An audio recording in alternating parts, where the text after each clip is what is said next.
The World Cup has arrived in Qatar, but not everyone's excited about it. Droves of people from all around the world have flocked to Qatar to watch the World Cup. Over 1 billion people are set to tune in to watch from home. With a whopping $220 billion spent, Qatar has set a new historical record for the highest budget ever allocated to a FIFA World Cup. It's an event that Qatar is definitely not taking lightly, and an opportunity the nation is banking on to showcase its wealth, prestige, infrastructure, and culture on the world stage. Being the first Arab and Muslim nation to host the Cup, Qatar has also risen to the occasion to present its religion to the world, Islam. With Quran recitations prominently featuring in the opening ceremony, public billboards highlighting sayings of the Prophet ﷺ, and even inviting some of the most famous da'wah figures to attend. These are exciting times for Qatar, and so all must be going well for this tiny nation. Well, not really. You see, if all eyes are on Qatar, then therefore its flaws are also exposed for the world to see, and oh boy, how the world is so excited to talk about them. Over the past couple of weeks, people from the Western world have been calling out Qatar relentlessly. Everything from its stance on LGBT, its mistreatment of migrant workers, and more recently, its ban on alcohol from stadiums. The BBC also had a bone to pick with Qatar too, as it made its stance very clear by boycotting the broadcast of the opening ceremony for the first time ever. Now, Qatar is not flawless, and just like any other country, it has its own problems, whatever they may be. But if we were to hold a magnifying glass over much of the attacks and criticisms, it's not too hard to see that they are fueled by Islamophobia, racism, and tainted with so much hypocrisy. And it's about time we start calling this out. First, the alcohol ban. Now, look, from a non-Muslim's perspective, perhaps I can probably see where the anger stems from. In football culture, alcohol is kind of like the popcorn of cinema. But when we look closer, we see this criticism is completely disproportionate.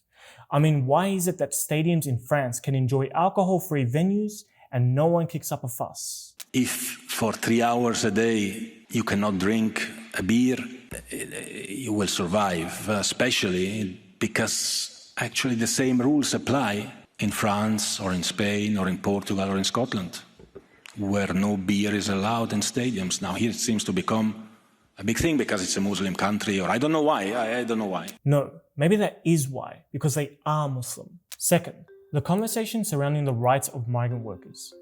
Yes, every worker, migrant or not, is entitled to basic human rights. This should be the case in all nations around the world. Our religion in fact teaches us to uphold the rights of the workers. So no one is defending any oppression, abuse, or carelessness when it comes to the treatment of any migrant worker. It needs to be called out and things need to be done to ensure workers are protected. Yet, with that being said, the hypocrisy is as glaring as the sun that shines above us, most specifically in Europe. You see, there is something that the West is being oddly quiet about. Believe it or not, European countries have their fair share of problems with migrants too. Anyone remember colonization? You know, when Europe ransacked the world? That we conveniently forgot? Or is that really a collective amnesia? So that wasn't mistreatment of migrant workers? Or does that not apply to Europe? By no means does this undermine the gravity of the issue at hand. I think we should all raise awareness, but let's not behave like we have the moral high ground here. And lastly, the LGBT issue and Qatar's stance on public displays of affection. Look, this is a hot topic and not many people are seeing the bigger picture here. Let me explain. So, when Europe quote-unquote welcomes migrants into its borders, they are specifically told to adhere to the laws set by the government. They are told to respect, nay, obey their laws, worldviews, moral values, and social norms, even if it means going against their own values. We Muslims have been called to the principal's office many times about this issue. Yet why is it that when European nations travel to Muslim nations, this privilege of respecting the host nation's values no longer applies? Instead, we have Europeans wagging their finger at Muslim countries like Qatar for not changing their own sovereign laws to conform to their own worldview. Shame, shame, shame, shame, shame, shame. What the hell is going on? You see, Europe, or secular liberal Europe, has caught the case of superiority complex fever. Some would believe that their worldview, liberalism, is the bee's knees when it comes to worldviews. Nothing tops it. It holds the throne of the best worldview ever. Imposing liberalism on other nations, in the eyes of some, is a good thing and must be brought to all corners of the earth. Yet the worldview is a contradiction in and of itself. If liberalism truly did represent the ability to express oneself as one wished and accept everyone for who they are, why can we not accept Qataris for who they are? Tolerate their values as they are? Isn't liberalism about tolerating and accepting other people?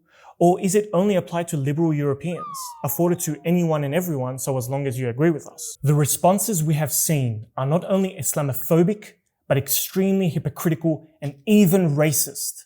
The criticism thrown at Qatar, although some are sound, are overdramatic, exaggerated, and blown way out of proportion. Where were media boycotts in 2014 Rio World Cup when the government was trying to hide poverty-stricken communities from the rest of the world? Where was the boycott on 2018 World Cup in Russia for their laws on homosexuality? It wasn't enough that Europe and the West colonized Muslim lands, stole its resources, oppressed its people, installed governments and corrupt leaders to suit their agenda, allowing the constant freefall that Muslims and other native people around the world find themselves day in and day out. No, it's not enough.